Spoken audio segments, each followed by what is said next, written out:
یہ لفظ بہت اہم ہے. تذکرہ، ذکرہ، تذکیر، فذکر بالقرآن، کیا معنی ہے اس کے؟ یاد دہانی صحیح ترین ترجمہ ہے. یاد دہانی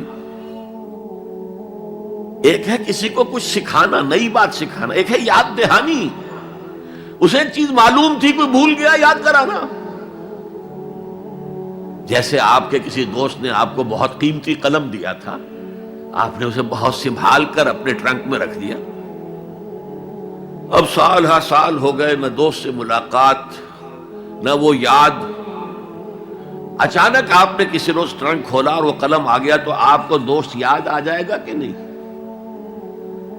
اسی لیے قرآن آفاق و انفس کے لیے آیات کہتا ہے. ہم اپنی آیات دکھائیں گے تمہیں، نشانی جس کو دیکھ کر تم ہمیں پہچانو گے.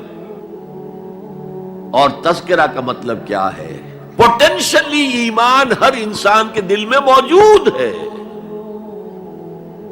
یہ جو روح جو ہمارے قلب کی مسکن نکین ہے، اس میں اللہ کی معرفت بھی ہے، اللہ کی محبت بھی ہے. البتہ ذہول کے پردے پڑ گئے ہیں، بھول اور نسیان طاری ہو گیا ہے. ہم دنیا ہی کے اندر گم ہو کر رہ گئے ہیں. ہماری ساری دلچسپیاں دنیا سے ہیں، لہذا ہماری توجہ ہی نہیں ہے. ورنہ ہر انسان کے دل میں یہ جو یہاں ہندوستان میں کہتے ہیں آتما اور پرماتما، آتما اور پرماتما کا تو تعلق بہت گہرا ہے. ابتدا میں بنا دی گئی تھی ارواح. جب ہم سب کے سب تمام انسان آدم سے لے کر اور تا قیامت جو انسان آئے گا دنیا میں، ان سب کی ارواح پیدا کر دی گئی اور پوچھا گیا الستو بربکم قالوا بلا. یاد ہے؟ لہذا یہ تذکرہ ہے، یہ یاد دہانی ہے، تمہارے اندر موجود ہے. اللہ کی معرفت بھی موجود ہے، اللہ کی محبت بھی موجود ہے.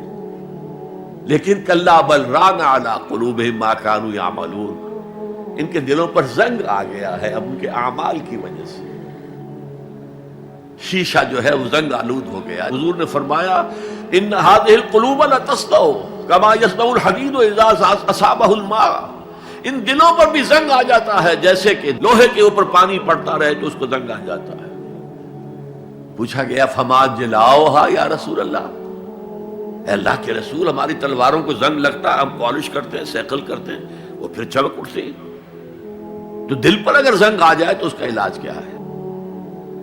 دو چیزیں فرمائی، کثرت و ذکر الموت و تلاوت القرآن. دو کام کرو کثرت سے. موت کو یاد رکھو، یہاں رہنا نہیں ہے، جانا ہے. یہ ہمارا گھر نہیں ہے، یہ ہماری منزل نہیں ہے. ہمارا اصل گھر جو حضور نے فرمایا انما الدنیا خلقت لکم وانتم خلقتم للآخرہ، یہ دنیا تمہارے لیے بنائی گئی، تم آخرت کے لیے بنائے گئے ہو. اسی لیے حضور نے فرمایا کن فی الدنیا کانک غریب وعابر السبیل. دنیا میں ایسے رہو جیسے راہ چلتے مسافر ہو یا اجنبی ہو. اپنے بارے میں فرمایا مالی ولی دنیا، مجھے تمہاری دنیا سے کیا سروکار. انما مثلی کراکب استظل تحت شجرۃ ثم راح فترکھا. میری مثال اس مسافر کی سی ہے جو ذرا سستانے کے لیے کسی درخت کے سائے میں بیٹھتا ہے تھوڑی دیر. وہ اس کا گھر تو نہیں ہے، اس کی منزل نہیں ہے، پھر وہ اس کو چھوڑتا ہے، اپنا راستہ لیتا ہے. یہ اگر ہمارا تصور قائم ہو جائے، کلا انہا تذکرہ. اب اس کے بعد جو الفاظ آئے فی صحف مکرمۃ مرفوعۃ مطہرۃ بایدی سفرۃ کرام بررہ. یہ جو قرآن ہے، جو تذکرہ ہے، یہ بڑے ہی انتہائی پاکیزہ صحیفوں میں ہے. فی صحف مکرمۃ، بڑے باعزت، مرفوعۃ مطہرۃ، مرفوع بلند اور انتہائی پاک. بایدی سفرۃ، یہ کن کے ہاتھوں میں ہے؟ لکھنے والے وہ فرشتے.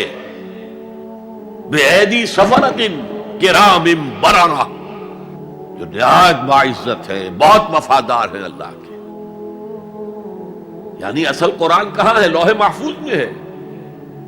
اصل قرآن کہاں ہے؟ ابھی اگلی جو پڑھیں گے ہم، کتاب مکنون، چھپی ہوئی کتاب کے اندر ہے. اصل قرآن کہاں ہے؟ وَإِنَّهَا لَفِي أُمِّ الْكِتَابِ لَدَيْنَا لَعَلِيٌّ عَظِيمٌ.